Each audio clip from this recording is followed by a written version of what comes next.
ప్రత్యర్థి ఎవరైనా గెలుపే లక్ష్యంగా ఎన్నికల బరిలో ఉంటారని వైసీపీ విశాఖ పార్లమెంట్ అభ్యర్థి బొత్స ఝాన్సీ స్పష్టం చేశారు. ఎన్నికల ప్రచారంలో ప్రజల నుంచి మంచి స్పందన వస్తోందని అంటున్నారు. వైసీపీ ప్రభుత్వం అంటే కేవలం సంక్షేమమే కాదు, అభివృద్ధి కూడా అని తెలిపారు. విశాఖ ఎంపీ అభ్యర్థిగా స్టీల్ ప్లాంట్, రైల్వే జోన్ కోసం పోరాటం చేస్తానంటున్న బొత్స ఝాన్సీతో మా విశాఖ ప్రతినిధి George face to face. Visakha parliament అభ్యర్థిగా వైసీపీ నుండి బొత్స ఝాన్సీ బరిలోకి దిగారు. ఇప్పటికే 7 నియోజకవర్గాల్లో విస్తృతంగా పర్యటనలు చేస్తూ అడుగడుగునా ప్రచారం చేస్తూ ఉన్నారు. అయితే ఇప్పుడు ప్రస్తుతం మనతో పాటు బొత్స ఝాన్సీ గారు ఉన్నారు. వారిని అడిగి విశాఖకు ఏం చేయబోతున్నారు, ఎట్లా ప్రచారంలో ప్రజల ముందుకు వెళ్తున్నారు అనేది ఆమెను అడిగే తెలుసుకుందాం. మేడం, ప్రస్తుతం ప్రచారం స్టార్ట్ చేశారు. 7 నియోజకవర్గాలు సైతం కూడా వెళ్తూ ఉన్నారు. ప్రజల నుంచి ఎటువంటి ఆదరణ? ఎక్కడికి వెళ్ళినా ప్రజలు ఈరోజు ఏదైతే వైఎస్ఆర్ పార్టీ నుంచి ముఖ్యమంత్రిగా జగన్మోహన్ రెడ్డి గారు గతంలో ఏదైతే ఇచ్చారో ఆ అజెండాని ప్రతి అంశాన్ని కూడా ప్రతి ఇంటికి కూడా అర్హులైన ప్రతి ఒక్కరికి అందించడమే ధ్యేయంగా మరి ఈరోజు కులాలకి మతాలకి పార్టీలకు అతీతంగా చేస్తున్న కార్యక్రమాలు వాటిని దృష్టిలో పెట్టుకుని స్వచ్ఛందంగా ఈరోజు మేము తప్పకుండా మీ వెంటే ఉంటాము, మళ్ళీ మళ్ళీ మాకు జగననే రావాలి, ఈ కార్యక్రమాలన్నీ జరగాలి అని చెప్పి అడిగి ఎక్కడికి వెళ్ళినా ప్రజలు స్వచ్ఛందంగా వచ్చి బ్రహ్మరథం పడుతున్నారు. ఉత్తరాంధ్ర అభివృద్ధి చెందాలంటే విశాఖ రాజధానిగా ఉండాలని మీరు చెప్తూ ఉన్నారు. ఈ క్రమంలో ఆ దిశగా ప్రచార అస్త్రాన్ని ఉపయోగిస్తున్నారు. మరొక వైపు ప్రతిపక్షాలు చెప్తూ ఉన్నాయి, బస్ స్టాండే కట్టలేని వాళ్ళు ఇంకా ఏ విధంగా రాజధానిని నిర్మాణం చేస్తారు, ఇప్పటికే స్టీల్ ప్లాంట్ ప్రైవేటీకరణ ఆపలేకపోయారు, రైల్వే జోన్ విషయంలో వెనకబడిపోయారు, వారిని మరలా గెలిపిస్తే విశాఖ ఏ విధంగా అభివృద్ధి చేస్తారంటూ చెప్తున్న వారికి మీరిచ్చే సమాధానం? గతంలో కూడా వారు కూటమిగానే వచ్చి వారు పోటీ చేశారు. మరి వారు అందులో ఉండేటప్పుడు కూడా ఈరోజు ఎవరితో మళ్ళీ అటువంటి వాడితోనే జతకట్టి ఈరోజు మళ్ళీ బరిలోకి దిగారు కూటమిగా. మరి ఈరోజు ఆపవలసింది చేయవలసింది 2 నాలుకల ధోరణి మాట్లాడే అనేది ప్రతిపక్షానికి అలవాటైపోయింది. స్టీల్ ప్లాంట్ ఖచ్చితంగా ఈవేళ ఈ విశాఖ ప్రజలకి అది మరి ఎంతమందో ప్రాణదానం జరిగి ఆ ప్లాంట్ని తెచ్చుకున్నారు. దాన్ని వీళ్ళు ప్రైవేటీకరణ చేద్దామని చెప్పిన అటువంటి వారితో జతకట్టి వారితో చేసి వీళ్ళ కేంద్రంలో అధికారంలో ఉండి ఈరోజు విశాఖ ప్రజల గురించి ఆలోచన లేకుండా అందులో స్టీల్ ప్లాంట్ అదే ఉత్తరాదిన ఉన్నాయి, ఒక్కటైనా ఉత్తరాదిలోని ప్రైవేటీకరణ చేశారా అని క్వశ్చన్ చేస్తున్నాను. రానున్న రోజుల్లో ఖచ్చితంగా ప్రజలు బుద్ధి చెప్తారు. సంక్షేమం తప్పించి అభివృద్ధిలో మొత్తాన్ని ఆంధ్రప్రదేశ్ను వెనక్కి తీసుకెళ్ళిపోయారు. ఎక్కడా కూడా విధ్వంసకరమైన పాలన తప్పించి ఎక్కడ కట్టడాలు అనేవి లేవు. అభివృద్ధిలో మాత్రం వైసీపీ శూన్యం. మరలా ఎటువంటి అభివృద్ధి చేస్తారనేది వాళ్ళు చెప్తూ ఉన్నారు. దానికి మీరు ఇచ్చే సమాధానం ఏముందండి, ప్రతిపక్షం నోటికి వచ్చినట్టుగా మాట్లాడచ్చు. ఒక్కసారి వాళ్ళు ప్రతి గ్రామం నుంచి వార్డు నుంచి చూడమనండి.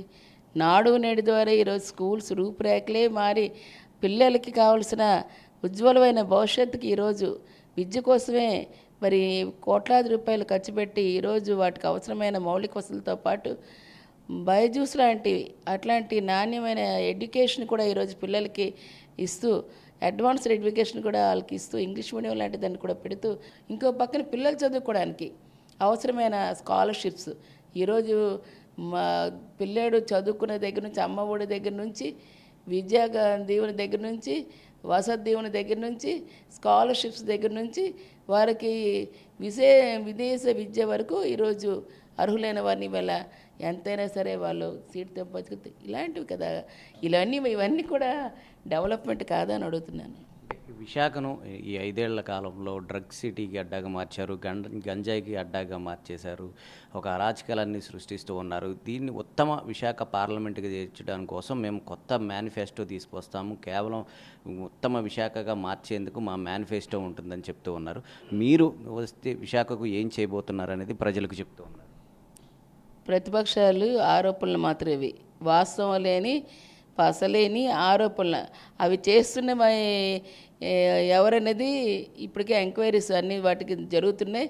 నిజం నిలకడగా తెలుస్తుంది. ఎవరు చేస్తున్నారో ఆరోపణలు చేసినంత మాత్రంలోనే వారి మీదకి రాదు, వీరి మీదకి రాదని కాదు. వాస్తవానికి ఎవరైతే వాళ్ళు ఖచ్చితంగా చట్టం తన పని చేసుకుని వెళ్తుంది.